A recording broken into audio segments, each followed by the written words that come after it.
प्यारे बच्चों, आज हम लोग कक्षा 5 कलरव का पाठ 8 मैं और मेरा देश पढ़ेंगे। इस पाठ में ये बताया गया है कि हमको ऐसा व्यवहार करना चाहिए जिससे न केवल हमारा बल्कि हमारे देश का भी नाम रोशन हो, ऊंचा हो। तो देखिए, चलिए शुरू करते हैं। महान संत स्वामी राम तीर्थ एक बार जापान गए। वे रेल में यात्रा कर रहे थे। एक दिन ऐसा हुआ कि उन्हें खाने को फल ना मिले। उन दिनों फल ही उनका भोजन था। गाड़ी एक स्टेशन पर ठहरी। उन्होंने स्टेशन पर फलों की खोज की, किंतु पा ना सके। उनके मुंह से अचानक निकला, जापान में शायद फल नहीं मिलते। एक जापानी युवक प्लेटफार्म पर खड़ा था। उसने ये शब्द सुने। सुनते ही वो भागा और कहीं से एक टोकरी ताजे फल ले आया। उसने वे फल स्वामी राम तीर्थ को भेंट किए और कहा, लीजिए, आपको फलों की जरूरत थी। स्वामी जी ने समझा ये कोई फल बेचने वाला है। उन्होंने उससे फलों के दाम पूछे और उसने दाम लेने से इनकार कर दिया। बहुत आग्रह करने पर उसने कहा, आप इनका मूल्य देना ही चाहते हैं तो अपने देश में जाकर किसी से ये ना कहिएगा कि जापान में फल नहीं मिलते। स्वामी जी युवक का उत्तर सुनकर मुग्ध हो गए। उस युवक ने अपने इस कार्य से अपने देश का गौरव ना जाने कितना बढ़ा दिया। इस गौरव की ऊंचाई का अनुमान दूसरी घटना सुनकर ही पूरी तरह लगाया जा सकता है। किसी देश का एक युवक जापान में शिक्षा लेने आया। एक दिन वह सरकारी पुस्तकालय से कोई पुस्तक पढ़ने के लिए लाया। इस पुस्तक में कुछ दुर्लभ चित्र थे। इन चित्रों को उस युवक ने पुस्तक में से निकाल लिया और पुस्तक वापस कर दी। किसी जापानी विद्यार्थी ने उसे देख लिया और पुस्तकालय प्रभारी को इसकी सूचना दे दी।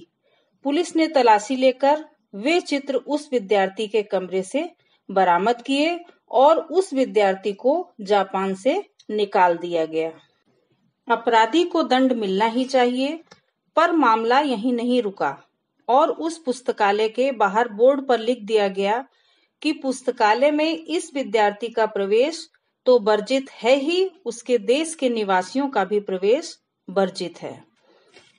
जहां एक युवक ने अपने काम से अपने देश का सिर ऊंचा किया था, वहीं दूसरे युवक ने अपने काम से अपने देश का मस्तक पर कलंक का ऐसा टीका लगाया जो ना जाने कितने वर्षों तक संसार की आंखों में उसे लांछित करता रहा।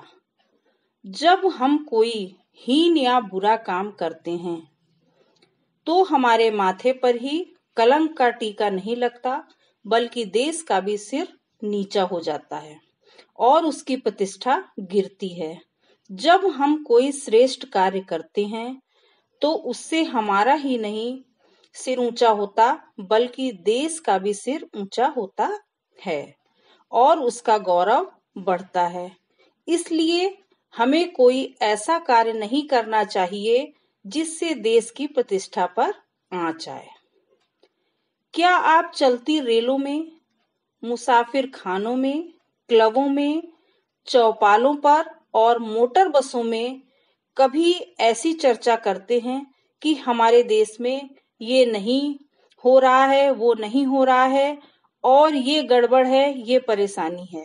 साथ ही क्या आप अपने देश की तुलना किसी अन्य देश के साथ करते हैं कि कौन सा देश श्रेष्ठ है और कौन सा देश हीन है? यदि हाँ, तब आपको चिंता होगी कि देश की प्रतिष्ठा को बनाए रखने के लिए हमें क्या करना चाहिए। बच्चों, क्या आप कभी केला खाकर छिलका रास्ते में फेंकते हैं? अपने घर का कूड़ा बाहर फेंकते हैं? अपशब्दों का प्रयोग करते हैं? इधर की उधर, उधर की इधर लगाते हैं। अपने घर, दफ्तर, गली को गंदा रखते हैं। होटलों, धर्मशालाओं में या दूसरे ऐसे ही स्थानों में, जीनों में, कोनों में पीक थूकते हैं। उत्सवों, मेलों, रेलों और खेलों में ठेलम ठेल करते हैं। निमंत्रित होने पर विलंब से पहुंचते हैं या वचन देकर भी घर आने वालों को समय पर नहीं मिलते हैं और इसी तरह शिष्ट व्यवहार के विपरीत आचरण करते हैं। यदि आपका उत्तर हाँ है, तो आपके द्वारा देश के सम्मान को भयंकर आघात लग रहा है और राष्ट्रीय संस्कृति को गहरी चोट पहुंच रही है। यदि आपका उत्तर नहीं है, तो आपके द्वारा देश का सम्मान बढ़ेगा और संस्कृति भी सुरक्षित रहेगी। तो बच्चों, इस पाठ को हमारे लेखक कन्हैया लाल मिश्र प्रभाकर जी ने लिखा है। कन्हैया लाल प्रभाकर जी का जन्म 29 मई 1906 को सहारनपुर जिले के देवबंद गांव में हुआ था। ये हिंदी के जाने माने निबंधकार थे।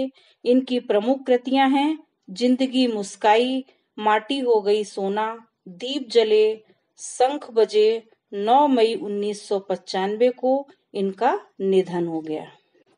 अब बच्चों, शब्द अर्थ देखते हैं। आग्रह, अनुरोध, आघात। आघात का अर्थ है चोट, लांछित, कलंकित, गौरव, बड़प्पन, मुग्ध, मोहित, सुरक्षित, अच्छी तरह रक्षा किया हुआ। संस्कृति, शुद्ध आचरण की परंपरा। अपशब्द, गाली गलौज। इसके बाद देखिए बोध प्रश्न, इसके उत्तर लिखने हैं। स्वामी रामतीर्थ को स्टेशन पर फलों की खोज क्यों करनी पड़ी? तो बच्चों, उन दिनों स्वामी रामतीर्थ फलाहार करते थे, अतः उन्होंने स्टेशन पर फलों की खोज की। जापानी युवक स्वामी जी के लिए फल क्यों ले आया? तो इस क्वेश्चन का आंसर है, जापानी युवक स्वामी जी को ये कहते सुन लिया कि शायद जापान में अच्छे फल नहीं मिलते। वह युवक अपने देश के विषय में किसी विदेशी को ऐसी बात कहते नहीं सह सकता था, इसलिए वो उनके लिए फल ले आया। स्वामी जी द्वारा फलों का मूल्य दिए जाने पर जापानी युवक ने क्या कहा? उसने कहा, अगर आप फलों का मूल्य देना ही चाहते हैं तो आप अपने देश में जाकर किसी से ये मत कहिएगा कि जापान में फल नहीं मिलते। अगला प्रश्न देखिए, युवक और उसके देशवासियों का पुस्तकालय में प्रवेश क्यों वर्जित कर दिया गया? युवक ने जापान के सरकारी पुस्तकालय में से एक पुस्तक पढ़ने के लिए ली थी, जिसमें से उसने कुछ दुर्लभ चित्र निकालकर अपने पास रख लिए और पुस्तक वापस कर दी। उसके इस दुष्कृत्य की सूचना एक जापानी युवक ने या विद्यार्थी ने पुस्तकालय प्रभारी को दे दी। वो जो है पुलिस के द्वारा गिरफ्तार कर लिया गया और चित्र उसके कमरे पर बरामद हो गए। इस दुष्कृत्य के कारण ही उसका और उसके देशवासियों का पुस्तकालय में प्रवेश वर्जित हो गया। अब देखिए बच्चों, कितना अच्छा प्रश्न। वाक्यों को पढ़िए और सोचकर लिखिए। अच्छी आदत, गलत आदत।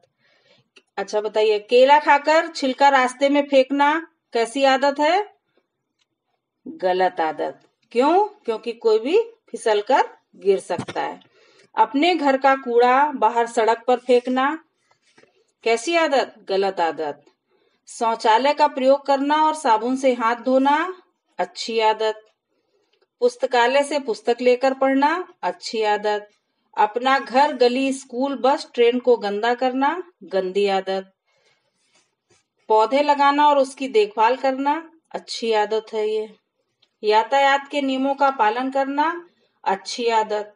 उत्सवों, मेलों, रेलों और खेलों में धक्का मुक्की करना गलत आदत। अनावश्यक पानी न बहाना कैसी आदत है? अच्छी आदत। हर दिन समय से स्कूल आना, अच्छी आदत। तो बच्चों, आज के वीडियो में बस इतना ही।